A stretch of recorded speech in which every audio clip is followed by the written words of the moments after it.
So let's get straight into the predicted lineup. And Ange has been speaking a press conference, really fiery press conference, to be honest.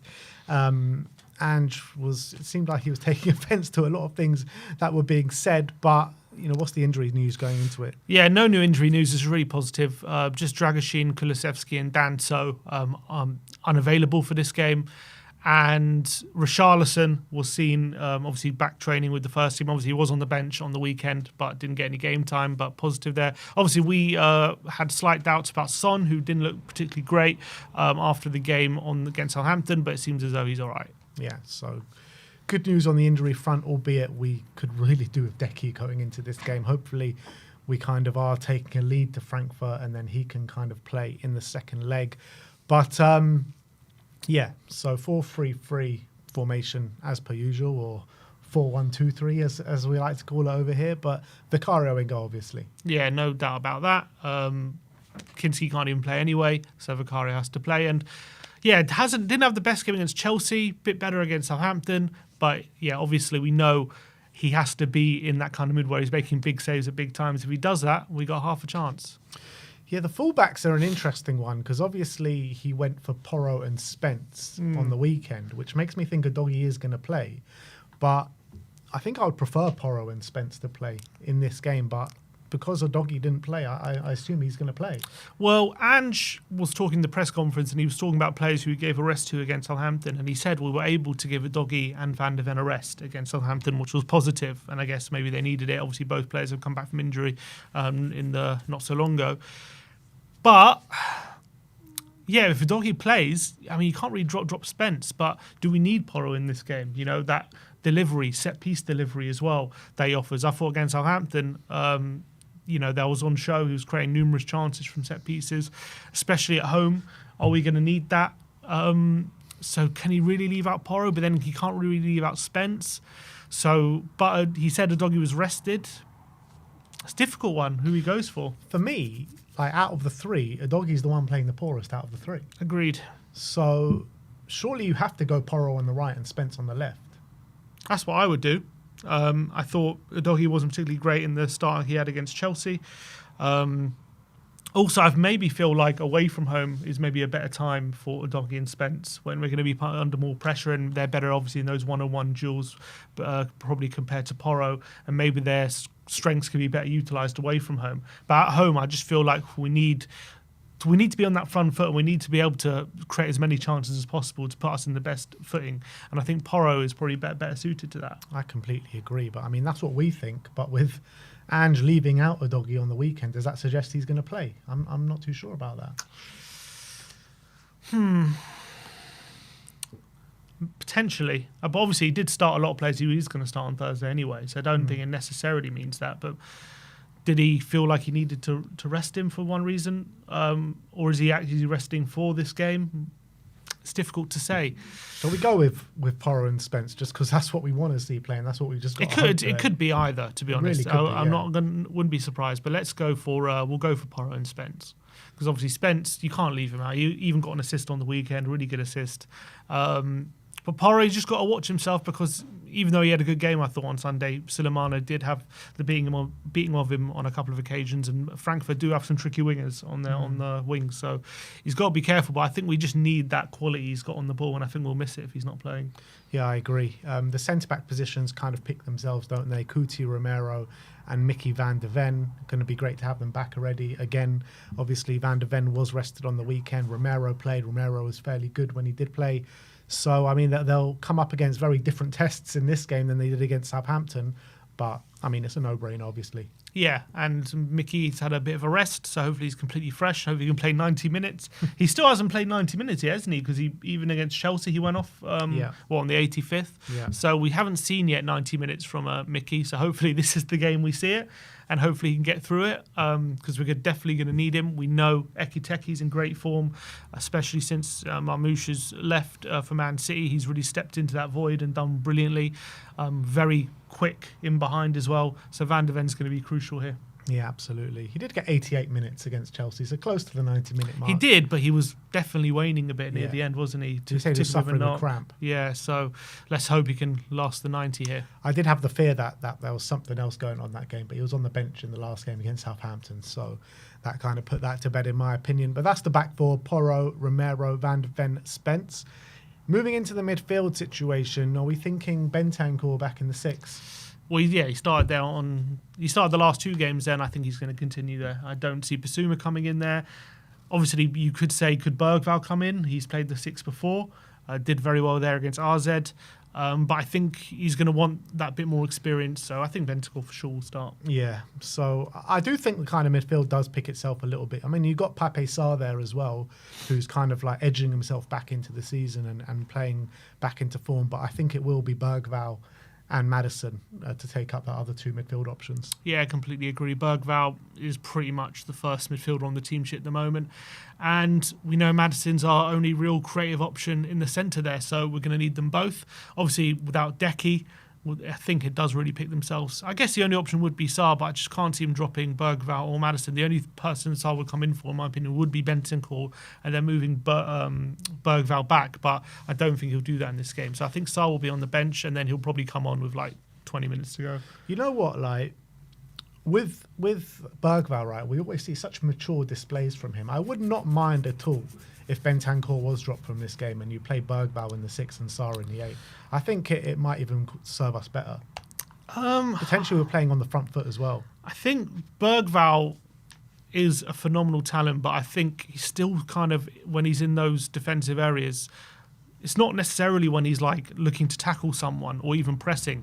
It's more when we're kind of defending a bit deeper, he does switch off a bit, and you can see that he lets runners go off him. He doesn't always track his runners. That comes with learning the game and experience and playing in that position.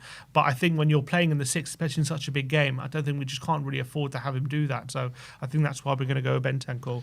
I could see that being a case when he's in the 8. That's definitely what we've seen from him. But he did start in the 6 against Alkmaar, and I think he played a pretty much perfect game. Played very well. He had a very good game against Alkmaar, no denying that. But still, it's a very different level of opposition. Yeah, that's and true. I think we're going to need that experience, I think. So we're going for Bentancur, Bergvall and Maddison in the midfield 3. On the left, we know it's going to be Son Heung-min, our captain. And with Sonny, as well as Maddison, like I say pretty much for every big game, we're going to need these guys at it. We're going to need these guys to take the game by the scruff of the neck, and we need these guys to show their most positive traits possible. For sure. And obviously Sonny and Maddison both started against Southampton, which was quite surprising. So hopefully they're not feeling any effects going into this game of that decision to start them. Obviously, Sonny only did get 55 minutes, so he should be pretty fresh for this one. And for him specifically, he knows this potentially could be one of his last chances of a trophy at this club. So hopefully he really plays out of his skin. Yeah. And up front, Dom Solanke, not the greatest display, was it, on the weekend against Southampton. So hopefully he was just kind of saving and conserving everything for this one.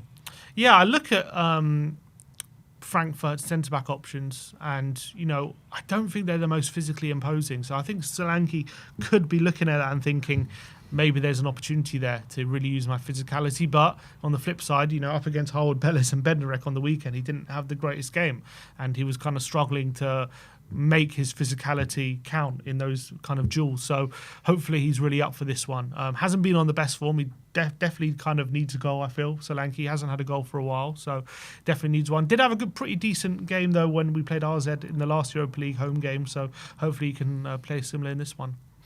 Now, it's a big decision who plays on the right wing, because Brennan Johnson came in and scored 2 goals. And I think that kind of skill could be invaluable in a game like this, where, you could just get a goal out of nothing, because that's what, forget about performance, right? We just need results. We need goals, and we need to take a lead to Frankfurt. Also, Wilson Odebear, he did score 2 goals in the previous round and sent us through to this round, basically. So what do we do? Do we go with Odebear, who is maybe the more exciting player to watch, or do we go with Brennan Johnson, who is top goal scorer at this football club, and we know he can get a goal out of nothing? I do think we'll go Brennan on this occasion. I know there's a lot of kind of trepidation about him, about his overall gameplay. But I think in these, especially on a game like this in European nights when we want to start fast, if you look at a lot of his goals, a lot of them are quite early in the game, and he does kind of unsettle defences quite early. If we can get them on the back foot and get him running just kind of spam crosses out and back post and get him on the end of things, there is a good chance he could get an early goal, and that could really set the tone. Odegaard's obviously probably playing in terms of in general maybe a bit better, but I'm trying to think the last game he started against Chelsea, didn't he? Didn't have the best game. Didn't start against Southampton. Obviously, Brennan came in and got a couple of goals. Listening to Ange in his press conference, he was talking about Brennan, about what a goal threat he is, and he claims, I don't know again how much truth he's saying, but he claims he started Odegaard over Brennan recently because he needs to get Odegaard kind of up to speed because we're going to need him in these games coming up. But it wasn't about dropping Brennan; it was about giving Odegaard the opportunity more about that. So the fact that Brennan came in and got 2 goals, I do kind of feel like he will start this game, and then Odegaard will be a sub. It's interesting, isn't it? Because if this game comes the week before the Southampton game, we're probably saying Odegaard starts. But Brennan did come in and score those 2 goals, won the penalty as well. So I kind of agree. I do think Brennan's going to start, but then it just kind of makes me think like, I guess it is because of the 2 goals, but it makes me think like, why do these players that we do have options for start the game on the weekend against Southampton when they could have really done with a rest coming into this game? Well, I think he earned his spot. I think maybe it was a case of... But not just him, he likes Sonny and Maddison as well. Yeah, I know, I agree with that. I think there's 2 facets to it. I think this team has been decimated for so long. Obviously, you need to give... There's a certain kind of breaking point between giving players game time, but also trying to build that cohesion in the team that maybe we saw earlier in the season, which looks like completely kind of gone out of this team. And I think that comes from this team maybe playing more together over time. And I think we have basically, for the last 4 months, we've had 10 to 11, 12 players out. And then it's not like we've had them out for a short space of time. It's a long time. So they have to come back into the team. They need to get back to full fitness, and they need to build cohesion. So there is kind of like a fine line you have to cross between getting players to build up their fitness, but now maybe we're in a stage where they've built up their fitness. Now we need to build that cohesion again. So I feel like he wants to try and keep some continuity, maybe more than before, which the kind of priority before was getting the players up to match fitness because they've been out for so long. Now maybe the priority is get that cohesion as much as we can. Yeah. While balancing it. I guess so. Look, let's go for Brennan Johnson on the right-hand side, which means that if this is the lineup, only 1 change from the weekend, which is Van der Ven and Davis. Everyone else started, right? Yes. Yep. 1 change from the weekend, which I think was the idea. I think that's my point. Whether you think it's smart or not, I don't know. Like, I feel like players, we had this whole big argument, didn't we, a few weeks ago about James Maddison, and you were saying, the guy can't play 2 games in a week, and now we're asking him to play 2 games in a week. I never said he can't play. I said there's clearly a guy who needs to be managed. I don't see his data, right? They have specific data for each player about how they're doing after each game. I'm not privy to that. Maybe he was in that specific game not fit to start the game on Sunday. Maybe the next game he was. It's all very different. It's very game specific, isn't it? All these different things.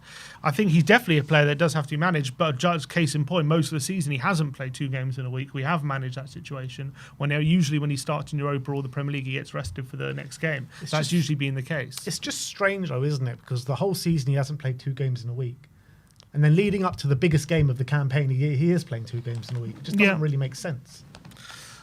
Yeah, it is a bit confusing. But again, he's got his reasons for it. Again, is it about more trying to get the team getting up to speed, playing together again, which we just haven't seen these players on the same pitch all together for a while, to be honest. So I think maybe that's what his focus is on at the moment.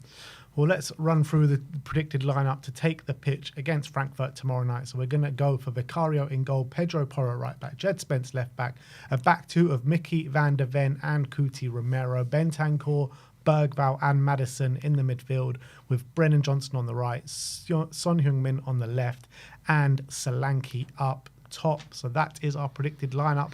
Let us know in the comment section below. Do you agree with this lineup? What changes would you make to this lineup going in to this massive Europa League tie against Eintracht Frankfurt?